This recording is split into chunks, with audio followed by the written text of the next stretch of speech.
Alors, dans cette vidéo, nous allons parler de la théorie des graphes et en particulier de l'algorithme de Dijkstra. Alors, c'est pas évident à prononcer, ça s'écrit de la manière suivante. Et cet algorithme sert à trouver le plus court chemin entre deux sommets dans le cas d'un graphe pondéré. Donc, dans une première vidéo, on avait vu avec ce graphe-là les questions les plus basiques qu'il y avait. Donc, est-ce que le graphe est connexe, complet, est-ce qu'il y a une chaîne eulérienne ou un cycle eulérien? Et généralement, quand on a des exercices sur la théorie des graphes avec un graphe pondéré, on nous demande d'appliquer l'algorithme de Dijkstra pour trouver le plus court chemin entre deux sommets. Ici, on nous demandait de trouver le plus court chemin entre A et G. Donc le point A qui est ici et le point G qui est ici. En fait, on peut aller de A à G par différents chemins, par exemple en passant par B et D, donc ici, et là, le poids du chemin est la somme des poids de chaque arête, donc ça fait 2 plus 1, 3, plus 5, 8. Donc si on passe par là, on a un poids de 8. On peut aussi passer par A, C, D, G, et là on a un poids de 1 et 4, 5 et 5, 10. Donc là on voit que le poids n'est pas le même, nous ce qu'on cherche c'est le plus petit, donc on passerait plutôt par A, B, D, G. Sauf qu'il y a énormément de chemins différents, parce qu'on peut faire aussi A, C, E, D, G, on peut faire A, C, F, G, etc. etc.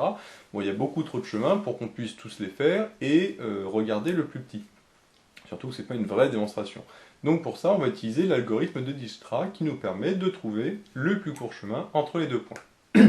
Donc l'algorithme, on l'avait vu dans le cours, mais là on va le voir en vidéo, c'est beaucoup plus parlant qu'avec différentes étapes écrites. Donc pour faire l'algorithme, on va tout simplement faire un tableau avec les différents sommets, et chaque sommet sera une colonne. Donc on a A, B, C, D, E, F, G, donc j'ai une colonne pour A, B, C, D, E, F et G. Donc après je peux tracer mes colonnes, comme ça, et on va remplir au fur et à mesure qu'on va faire l'algorithme.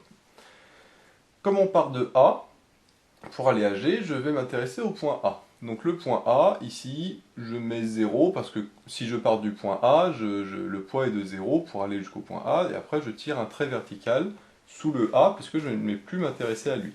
À chaque fois qu'on s'intéresse à un point, on regarde ce point et on met un trait vertical en dessous pour dire que le point A, je n'y toucherai plus. Et c'est ce qu'on va faire au fur et à mesure, à chaque étape, on va éliminer un point. Ensuite, comme je suis intéressé au point A, je vais regarder tous les sommets accessibles depuis le point A. Ici, on voit que depuis le point A, je peux aller à B et à C, avec à chaque fois un poids différent. Donc pour aller à B, le poids est de 2, donc dans B, je vais mettre 2, et je vais faire suivre le poids du point A, puisque là, je vais à B, mais en passant par le point A. Donc je mets 2A pour dire que je viens du point A. Pour C, c'est la même chose. Par contre, C, je vois que le poids, c'est de 1. Donc je mets 1. Et par contre, je viens aussi du point A. Donc je mets A également. Par contre, les autres points D, E, F, G ne sont pas reliés directement au point A. Donc pour l'instant, je ne mets rien dedans. Alors certains, ils mettent infini. Vous verrez parfois, hein, ils mettent un petit infini pour dire que pour l'instant, le poids est infini. Moi, je ne le mets pas parce que ça complique pour rien. On peut mettre des petits traits aussi, hein, des tirets horizontaux pour dire que pour l'instant, il n'y a rien. Moi, je mets rien, comme ça au moins je suis sûr qu'il n'y a pas de souci, c'est plus simple. Ensuite, je prends maintenant le plus petit des poids que j'ai. Pour l'instant, j'ai 2 et 1. Le poids le plus petit, c'est 1 pour le point C. Donc, comme pour A, en fait, je vais tirer un trait vertical pour dire le point C, maintenant, je n'y touche plus. Parce que maintenant, je vais considérer le point C, et donc le reste, je n'y touche plus. Donc même principe, maintenant à partir du point C, je regarde quel point je peux atteindre à partir du point C. Donc là on voit qu'il y en a beaucoup plus. Il y a le point A, mais j'ai dit j'y touchais plus, donc celui-là c'est fini. Il y a le point B, le point E, le point F et le point D. Alors là on fait dans l'ordre qu'on veut, hein. Donc on va faire dans l'ordre alphabétique. Par exemple, le point D, je vois que le poids c'est 2. Donc alors attention, parce que c'est 2, mais en partant du point C. Le point C j'ai déjà fait 1, donc il faut que je rajoute le poids 2. Il faut bien penser hein, que à chaque fois que j'ai rajouté des poids, il faut additionner avec le poids du point que l'on considère. C'est-à-dire que là, je vais à B, donc je fais 2, mais plus 1, ça fait 3. Donc là, dans B, je mets 3, et je fais suivre de la lettre C, parce que cette fois-ci, j'ai dit que je venais du point C, parce que je considérais le point C. De la même manière, pour E, je vois que j'ai un poids de 3, mais 3 plus 1, ça fait 4. Donc dans E, je vais mettre 4, et je vais le faire suivre de la lettre C, puisque là, je viens du point C. Pour le point D, j'ai 4, mais plus 1, ça fait 5, en venant du point C. Et pour F, j'ai 5, mais plus 1, ça fait 6, en venant toujours du point C. Maintenant que j'ai fait cette étape, il faut vérifier que les nouveaux poids que j'ai mis ne sont pas plus grands que les poids précédents. Parce que moi, à chaque fois, je veux trouver le plus petit chemin pour aller d'un point à l'autre. Ici, quand je mets 2A et 3C, ça veut dire que je peux aller à B avec un poids de 2 en venant de A, ou avec un poids de 3 en venant de C. Donc moi, comme à chaque fois je cherche le plus petit chemin, moi le 3 ne m'intéresse pas, moi ce qui m'intéresse c'est 2.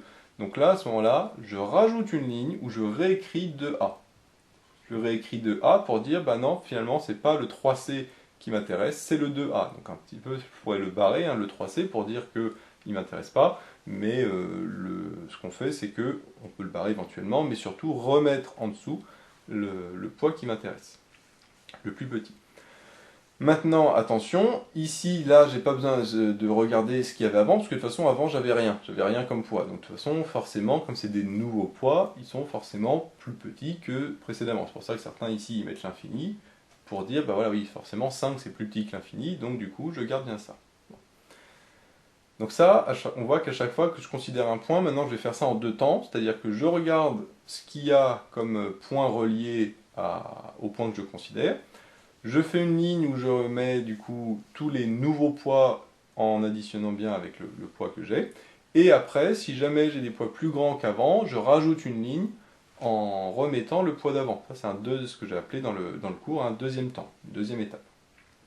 Et après, je recommence toujours en prenant à chaque fois le sommet de poids le plus petit. Donc ici, j'ai 2A, mais j'ai aussi cela, hein, 5C, 4C et 6C. Donc là, je vois que le plus petit, c'est 2. Donc maintenant, je vais considérer le point B. Comme je considère le point B, je tire un trait vertical pour dire que le B, je n'y touche plus. Donc en partant de B, même principe, je regarde à quel point je peux accéder. Je peux accéder à A, à E, à C et à D. Alors A et C, c'est des points que j'ai déjà fait parce que j'ai tiré des traits verticaux, donc cela, j'y touche plus. Donc maintenant, il faut que je regarde E et D. Donc le point D, je peux y accéder avec un chemin de 1, mais attention, 1 plus 2, puisque le poids du sommet B est de 2. Donc 1 plus 2, ça fait 3. Donc là, je mets 3 dans D, et là, je viens, cette fois-ci, du point B. Parce que là, j'ai dit que c'est ça que je prenais, et donc là, je viens du point B. De la même manière, je peux accéder à E avec un poids de 3, mais 3 plus 2, ça fait 5. Donc là, je vais mettre 5E, pour dire que je viens, 5 pardon, pas E, mais 5B, pour dire que le poids, c'est 5, en venant du point B. Par contre, F et G, eux, ne sont pas accessibles depuis le point B, donc je n'y touche pas. Ensuite, la deuxième étape, c'est de vérifier est-ce que les poids sont bien plus petits que ceux d'avant. Donc là, 3, c'est bien plus petit que 5, donc là, il n'y a pas de souci.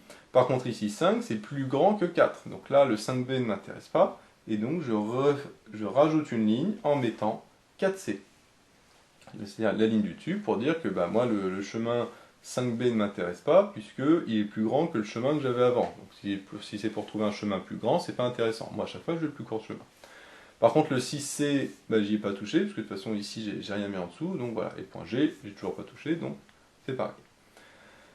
Donc maintenant que cette deuxième étape est terminée, on recommence, on considère le sommet de poids le plus petit. Donc ici, ceux-là sont déjà faits. Maintenant, j'ai ici 3B, 4C et 6C. Le plus petit, c'est 3. Parce que 3, 4 et 6, le plus petit, c'est 3. Et donc maintenant, je vais considérer le point D. Donc je mets un trait vertical.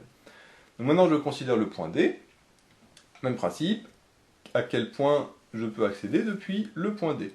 Je peux accéder à B, qui est déjà fait. Je peux accéder à C, qui est déjà fait. Je peux accéder à E, qui lui par contre n'est pas fait. Donc E, on voit qu'on peut accéder avec un poids de 3. Mais 3, attention, plus 3, ça fait 6. Donc là j'ai 6 en venant du point D. Ensuite, je peux aussi accéder à F avec un poids de 6. Mais 6 plus 3, ça fait 9. Donc là ça fait 9 en venant de D. Et je peux aussi accéder à G avec un poids de 5. Plus 3, ça fait 8. Donc maintenant j'ai 8D. Donc ne pas oublier toujours d'additionner avec le poids du sommet que l'on considère, qui ici est le sommet D. Donc ça c'est la première étape. Deuxième étape, je vérifie que les poids sont bien plus petits que ceux d'avant. La 6, ben non, c'est pas plus petit, c'est plus grand que 4, donc je réécris 4C en dessous, on peut barrer le 6D si on veut. La 9, bah pareil, c'est plus grand que 6C que j'avais avant, donc le 9D ne m'intéresse pas, donc je réécris 6C. Et là, par contre, 8D, comme c'est un nouveau poids, de toute façon, lui, il est forcément plus petit, parce que avant, j'avais rien du tout. Donc là, la deuxième étape est terminée. Je recommence encore une fois, je regarde parmi tous les points qui me restent, donc là j'ai plus que ces trois-là, lequel est le plus petit. Le plus petit c'est 4, parce que 4, entre 4, 6 et 8, le plus petit c'est 4. Donc maintenant je tire un trait vertical sous le 4, on pourrait continuer le tableau hein, bien sûr, ici. Hop, voilà. Donc je tire un trait vertical sous le 4C, donc là c'est le point E que je considère. À partir du point E, à qui je peux accéder? AB, AC, AD et AF. BCD, il y a déjà les traits verticaux, donc je n'y intéresse pas. Par contre, je peux aussi accéder à F. Et donc, je peux aller de E avec un poids de 1. Et le 1 qui s'additionne au 4, 1 et 4, ça fait 5. Donc là, ça fait 5 en venant du point E. Par contre, je ne peux pas accéder à G en partant du point E, donc là, c'est terminé. Maintenant, je vérifie. 5, c'est bien plus petit que 6, donc là, il n'y a pas de souci. C'est terminé enfin je ne vais pas rajouter une ligne. Maintenant il ne me reste plus que 2 points, F et G, donc là le plus petit c'est F puisque 5 c'est plus petit que 8, donc maintenant je tire un trait vertical sous le F, et je regarde à partir du F à qui je peux accéder. Je peux accéder à E, à C, à D et à G. Alors E, C, D c'est déjà fait, hein, j'ai déjà les traits verticaux, donc j'ai plus que G avec un poids de 2, mais 2 plus 5 ça fait 7. Donc finalement ici j'ai 7 en venant de F. Voilà, après j'ai plus d'autres points. Ensuite, 7 c'est bien plus petit que 8, ça c'est la deuxième étape, donc du coup je n'y touche plus. Parce que j'ai pas besoin de rajouter une ligne pour remettre le chemin d'avant, puisque là j'ai trouvé un chemin plus petit. Et là c'est terminé, puisque ici maintenant le plus petit bah, c'est G, mais G qui est le dernier point, qui est relié à F et D, qui sont déjà, des points qui sont déjà faits. De toute façon, comme c'est le point d'arrivée, là c'est terminé. Alors ça c'est l'algorithme en lui-même, et maintenant il faut que je fasse le chemin inverse pour trouver quels sont les points par lesquels finalement je suis passé. Alors pour ce faire, ça c'est l'étape la plus simple, hein. Ce qu'on a fait ici c'est le plus compliqué, c'est-à-dire de compléter au fur et à mesure l'algorithme avec à chaque fois considérer le point le plus petit, et puis regarder à quel point ils sont reliés, et additionner le poids de chaque point avec le poids du sommet que l'on considère. Donc ça c'est un petit peu compliqué, en plus ça se fait en deux étapes, parce qu'après il faut vérifier que les nouveaux chemins sont bien plus petits que les précédents, et si jamais c'est pas le cas, à ce moment-là il faut rajouter une ligne. Donc ça c'est ce qu'on avait vu. Ici on voit que c'est toujours la même chose à chaque étape, mais il faut pas faut pas se tromper à un moment, parce que sinon ça se répercute sur toute la suite. Et une fois qu'on arrive à la fin, on va voir que c'est très facile, puisqu'on part de la fin. Donc nous, on veut arriver à G. Donc on part de G, et on voit que G, le chemin le plus petit, c'est 7F. Donc là, on sait déjà que le chemin sera de poids 7. Donc là, déjà, on sait que pour aller de A à G, normalement, si on ne s'est pas trompé, le poids du chemin le plus petit, ce sera 7. Et on voit que 7, c'est en venant de F. Donc, c'est-à-dire que juste avant G, je viens de F. Donc maintenant, je regarde dans la colonne F d'où je venais. La colonne F, je vois que j'avais un poids de 5, mais en provenant de E. Donc ça veut dire que juste avant, je venais de E. Maintenant, je regarde dans la colonne E, d'où je venais. Quand je regarde à E, je vois que j'avais 4C, donc ça veut dire que je venais de C. Donc là, je mets C. Ensuite, quand je pars de C, je vois que je venais de A. Et donc là, ça veut dire que ici, j'avais A. Et donc voilà, on voit que je pars de la fin pour revenir au début, parce qu'à chaque fois, dans chaque colonne, on a tout en bas de quel point on est issu. Et du coup, je vais de droite à gauche, non pas de gauche à droite. Donc de G, je venais de F. De F, je venais de E, donc j'ai un E ici. De E, je venais de C, donc j'ai un C ici. Et de C, je venais de A, donc j'ai un A ici. Donc finalement, le chemin, c'est A, C, E, F, G, c'est-à-dire A, C, E, F, G, qui normalement a un poids de 7. Et en effet, AC, donc ça fait 1, plus 3, ça fait 4, plus 1, ça fait 5, et plus 2, ça fait bien 7. Donc, on pourrait revérifier que tous les autres chemins sont plus grands que 7. Hein. Et en effet, c'est bien la solution qu'il fallait trouver. Donc comme on le voit, hein, cette deuxième étape qui consiste à retrouver le chemin à partir du tableau est extrêmement rapide. Il suffit de partir de la fin et puis de remonter à chaque fois en regardant la dernière case de la colonne, puisque dans la dernière case, on a à chaque fois la lettre par laquelle on est arrivé au plus court chemin. Donc, après, le chiffre ici, 5, 4, 1, n'a pas d'importance. Ce qui est important, c'est plus le dernier, qui nous dit la longueur du chemin total. Même après, même si on l'a pas, de toute façon, on peut revenir regarder sur le graphe quelle est la longueur du chemin en additionnant, comme je l'ai fait, 1 plus 3 plus 1 plus 2. Donc on trouve bien 7.